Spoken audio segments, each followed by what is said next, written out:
Good morning friends, welcome to training प्रदेश। दोस्तों, आज 9 नवंबर है। आज के लिए झारखंड करंट अफेयर्स के इंपॉर्टेंट क्वेश्चंस हम लोग स्टार्ट करते हैं। फर्स्ट क्वेश्चन है, राज्य सरकार और झारखंड राज्य प्रदूषण नियंत्रण बोर्ड ने झारखंड के कितने शहरों के लिए स्वच्छ वायु कार्य योजना तैयार करने की पहल की है?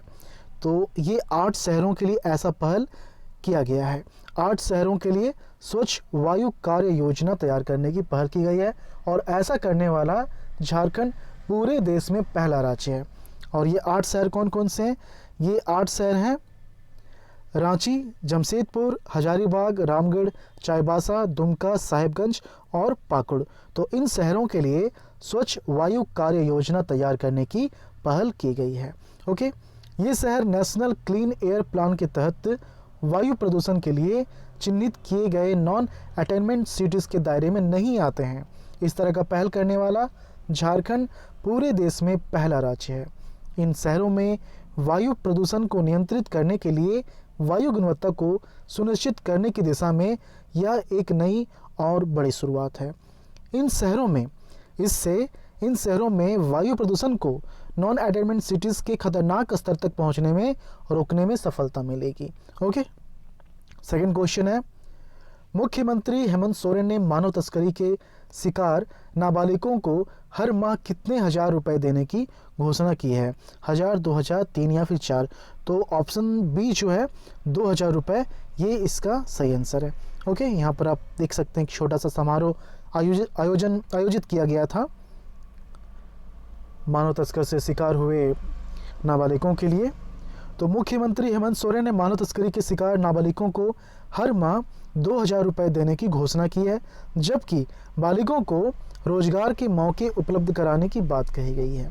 ओके, मुख्यमंत्री ने यहाँ पर देखिए, अच्छी बात है कि अगर पूछा जाए कि नाबालिगों को कितने रुपए प्रति माह दिए जाएंगे तो 2000 रुपये, लेकिन यदि आपने इसके बारे में पढ़ा और जो बालिग हैं उसके बारे में नहीं पढ़ा है तो हो सकता है कि आप इसमें भी कुछ अमाउंट टिक कर जाएं, जबकि बालिगों को रोजगार के मौके उपलब्ध कराने की बात कही गई है।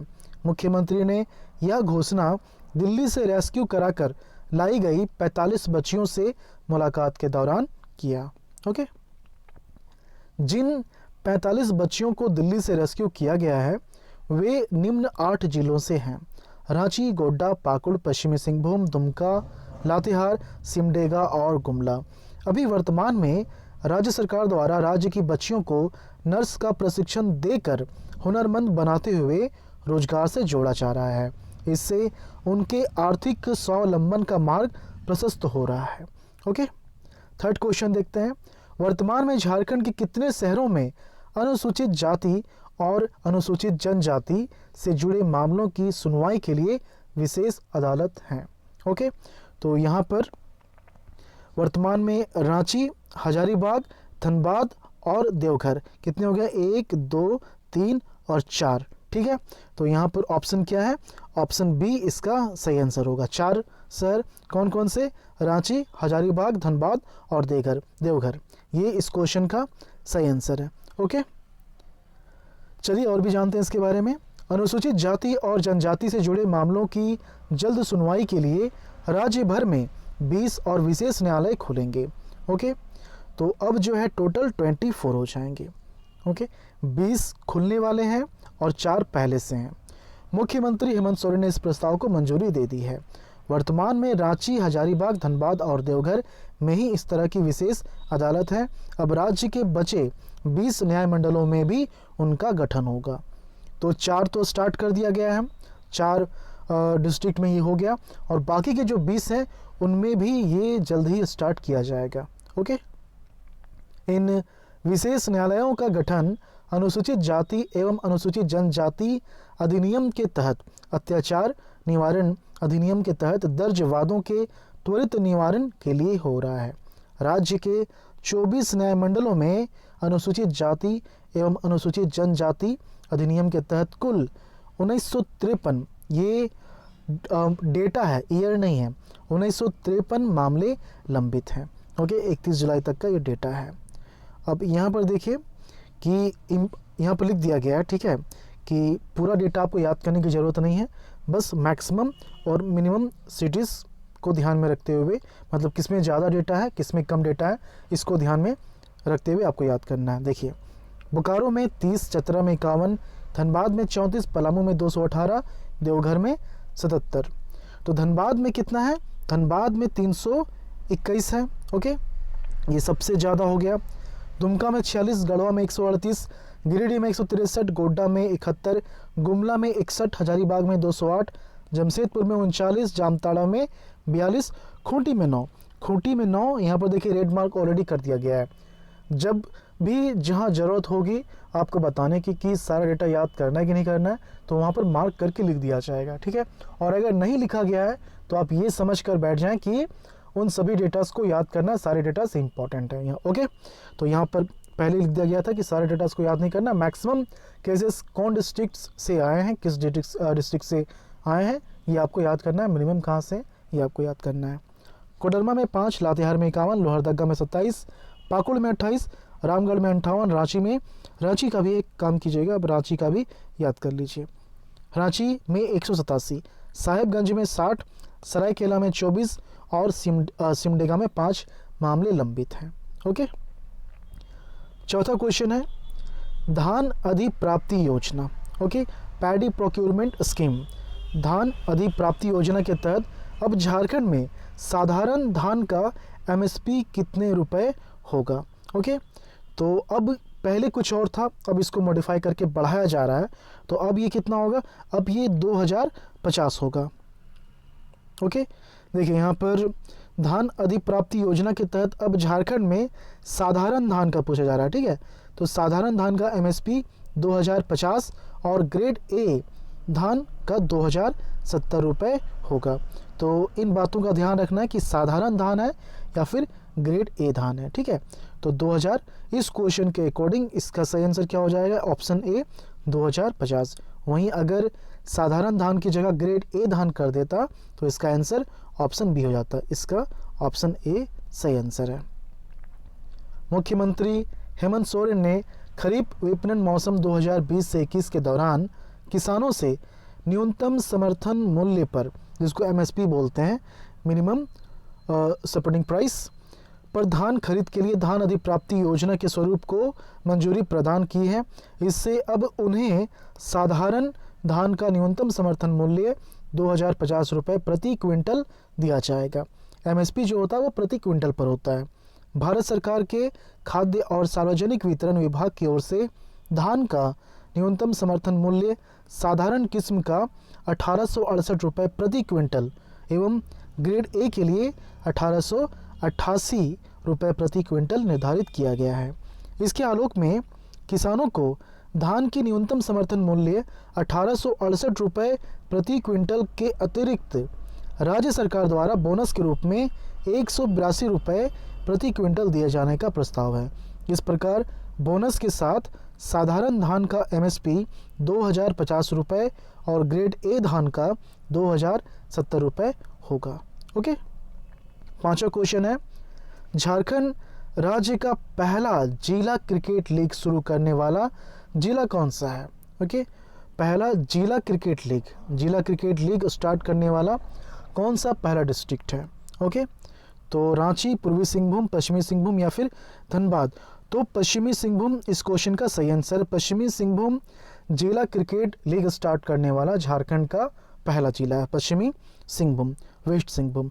ओके, देखिए यहाँ पर ये जस्ट स्टार्टिंग का एक पिक है।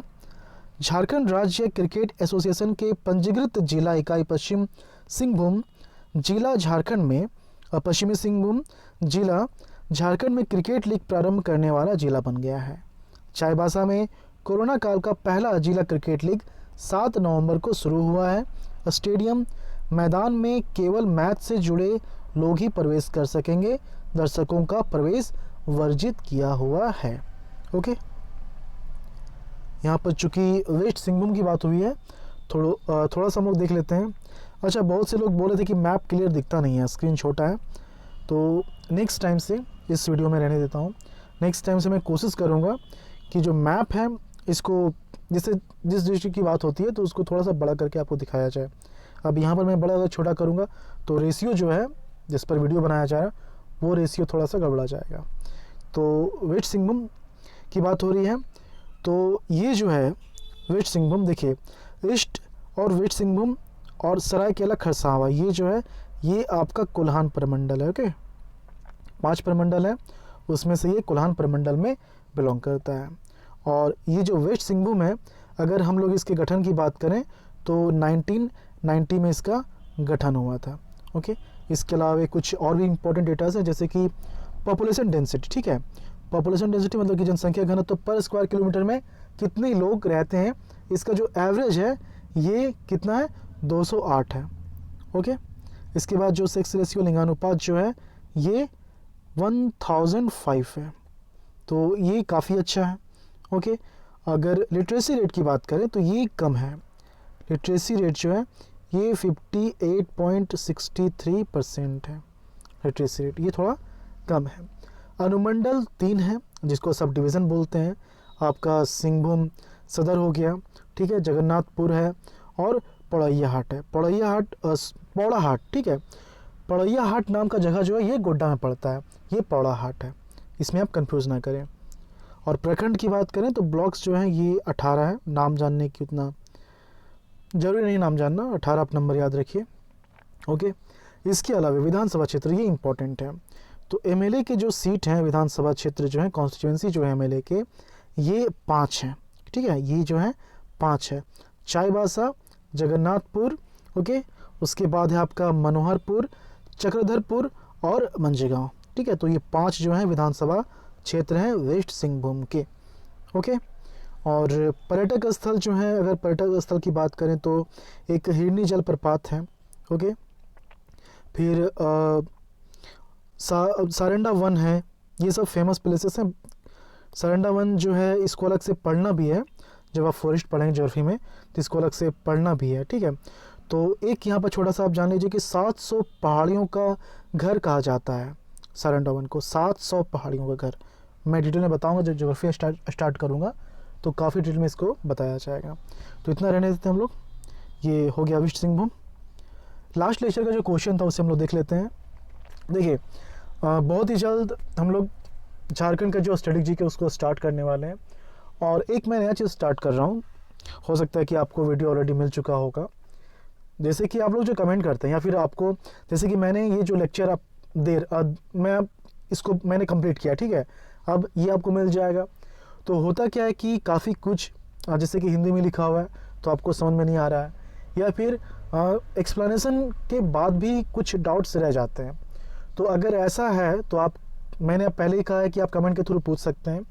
तो वो जो क्वेरी है, मैंने सोचा कि अब क्या है कि इंडिविजुअली सबको रिप्लाई करने से बढ़िया है कि एक सेपरेट वीडियो मैं बना दूं, और उसमें क्या करूंगा कि जो भी आपका क्वेरी है, जैसे कि आज का लेक्चर हो गया, ठीक है, तो आज के लेक्चर में जो भी आपका डाउट है या फिर क्वेरी है, तो उन सभी क्वेश्चनों का मैं जवाब दूंगा। उसके लिए एक छोटा सा वीडियो बना दूंगा 5 से 7 मिनट का। तो उसमें क्या है कि आपके कमेंट्स को मैं पढ़ूंगा, क्वेश्चन होगा उसका जवाब दिया जाएगा। ऐसा नहीं कि बस लेक्चर से जुड़े क्वेश्चन हैं बस उसी को पढ़ा जाएगा। कोई भी क्वेश्चन आप पूछ सकते हैं प्रिपरेशन से जुड़ा हुआ, ठीक है, तो उन सभी क्वेश्चनों का कोशिश किया जाएगा कि जवाब दिया जाए। ओके, तो मेरे ख्याल से ये बढ़िया रहेगा। आपका जो फीडबैक है आप उसको दीजिए कमेंट करके, हम लोग देखेंगे कि ये आपको पसंद आ रहा है कि नहीं आ रहा है, उसके हिसाब से इसको कंटिन्यू किया जाएगा। ओके, और वीडियो अगर आपको पसंद आया है, आप अगर लाइक करते हैं तो लाइक बटन ज़रूर दबा दें, ऐसे ही वीडियो को क्लोज ना किया करें। और यदि आप अपने दोस्तों से शेयर करते हैं वीडियोस को तो ये हमारे लिए काफ़ी खुशी की बात होगी। ओके, तो लास्ट लेक्चर का क्वेश्चन क्या था, पंजाब से लेकर कोलकाता तक फैले eastern dedicated freight corridor Jharkhand के कितने जिलों से होकर गुजरेगी। ओके, तो 4 ऑप्शन इसका सही है, 4 जिलों से होकर गुजरेगी। कौन कौन, हजारीबाग, कोडरमा, गिरिडीह और Dhanbad. Okay, eastern dedicated freight corridor की कुल लंबाई 538 किलोमीटर होगी। पहले फेज में पंजाब के लुधियाना से उत्तर प्रदेश के मुगल सराय तक 1200 किलोमीटर ट्रैक का निर्माण किया जाएगा। ओके, तो मुगल सराय, तो खैर स्टेशन की बात की जाए तो ये चेंज हो गया है, पंडित दीनदयाल उपाध्याय हो गया है, स्टेशन की बात कर रहा हूँ मैं। तो ये हो गया आज के लिए आपका क्वेश्चन है, पूरे दक्षिण पूर्व रेलवे जोन में कौन सा इकलौता रेल मंडल है जिसने एक दिन में 7000 वैगन लोड करने का लक्ष्य हासिल किया है? कोलकाता रेल मंडल, रांची, चक्रधरपुर या फिर धनबाद? तो आप अपना आंसर कमेंट के थ्रू बताएं। ओके, तो मिलते हैं धनबाद की मैं भी क्या बोल रहा हूँ, ये लास्ट ऑप्शन। तो मिलते हैं झारखंड के अगले वीडियो में। धन्यवाद। ओके।